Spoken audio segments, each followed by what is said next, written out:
All right, Michael, your latest column for VSiN.com here. Make sure to check that out, folks. Go to VSiN.com. Michael always posts a column weekly. Really, really good stuff. Get some insights on the NFL. But this one features Nick Sirianni, the Eagles head coach, and the operation that's going down there in Philadelphia. Sirianni has told people, and they've pretty much acted on it, of having less OTA practices to try to get players healthy to training camp and to the regular season. Do you agree with this sort of approach from second-year head coach Nick Sirianni? Well, I think what he's trying to do, and they did it last year at practice. When I went up there to watch the Patriots practice against them, I didn't think they were in great shape. They started 2-5 for the season. They had these red days, which were light days. Yellow days were cautionary days, and green days they went for an hour and a half. They didn't really practice that much. I mean, you could see it in Fletcher Cox. He was never really in great shape all year. And the idea is if we practice less, we'll keep our team healthy. And it resulted in a healthier team this year.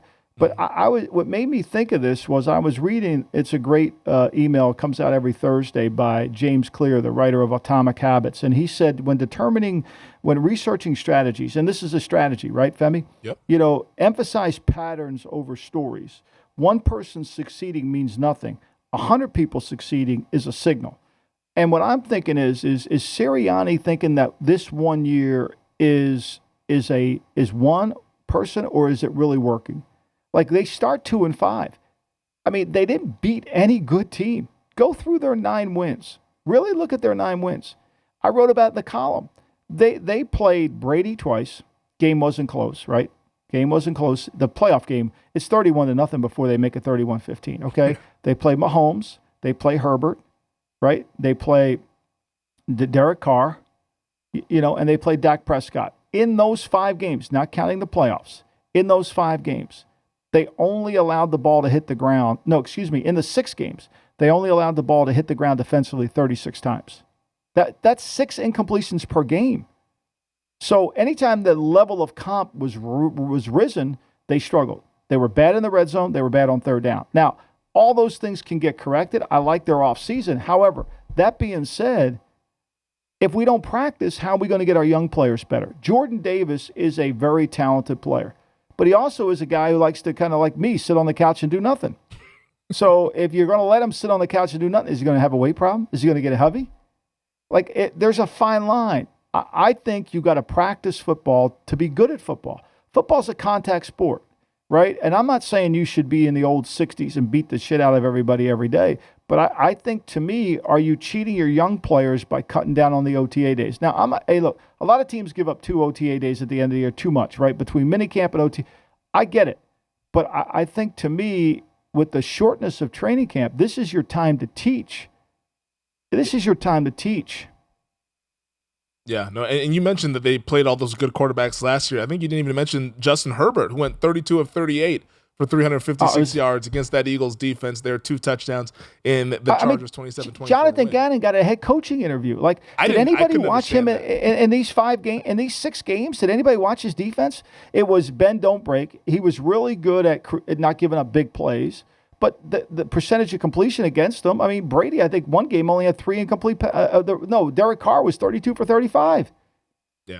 And so, to me, my point of the column is, I like the Eagles offseason. I think they've improved. I think Bradbury's a zone corner, not a man-to-man corner. But I'm worried about, are they going to be really ready for the fight? They look at their schedule after they lost to the Chargers. Who did they play? Who did they beat the whole year? Tell me one good team they beat, Femi. I'll wait.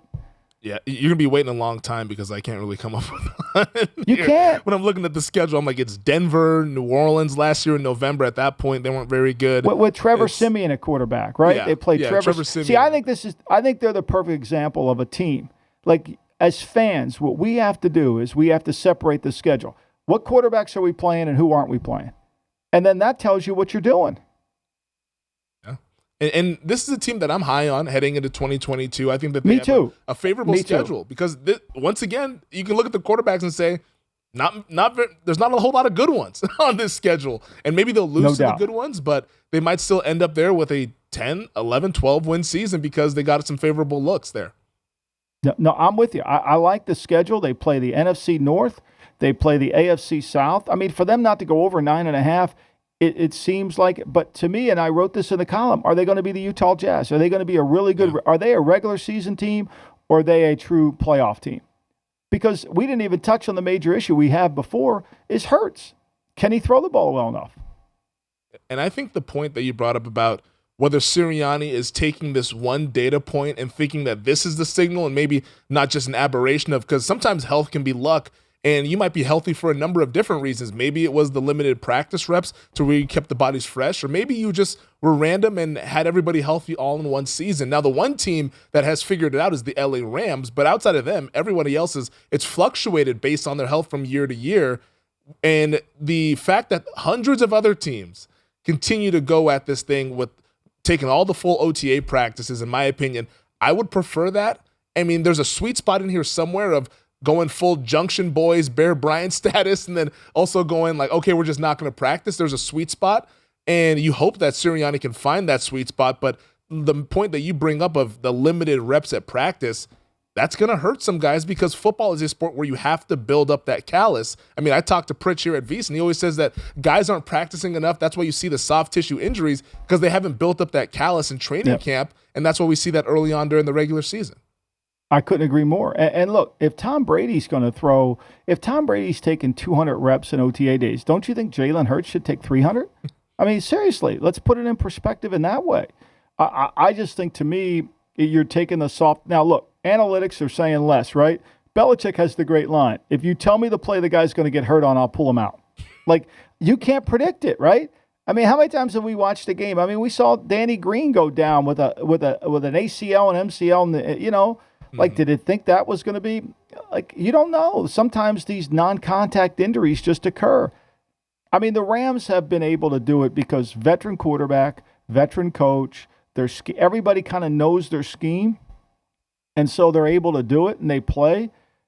But I'm just not sure it's for. I'm not saying you got to go back in 1960s and drink water out of a bucket. I'm not trying to be an old school. I'm way different than that. But I do think player development needs to happen with cleats on and on the field, and you've got to get better. Because if you're not practicing football, how are you going to get better at football?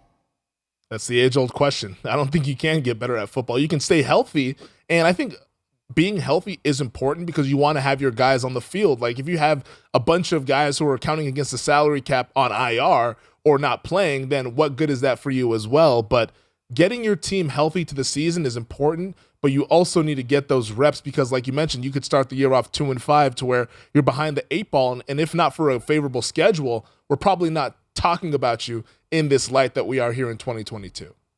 Yeah, I mean, would you rather be a healthy 6-11 or an unhealthy 11-6? I mean, you answer that, right? Yeah, I'll take the 11-6. I'll take that. Fly, Eagles, fly. We'll see if they can stay healthy here in 2022, and we'll see if that they can actually be as good as many think that they are with their win total set at 9.5. I like the over. Michael likes the over. We'll see what happens once the ball gets kicked off in September. Thanks for watching the GM Shuffle with Michael Lombardi, and for more videos like this, make sure to subscribe to VSiN Live and the GM Shuffle podcast with Michael Lombardi, presented by DraftKings and VSiN, wherever you get your podcasts.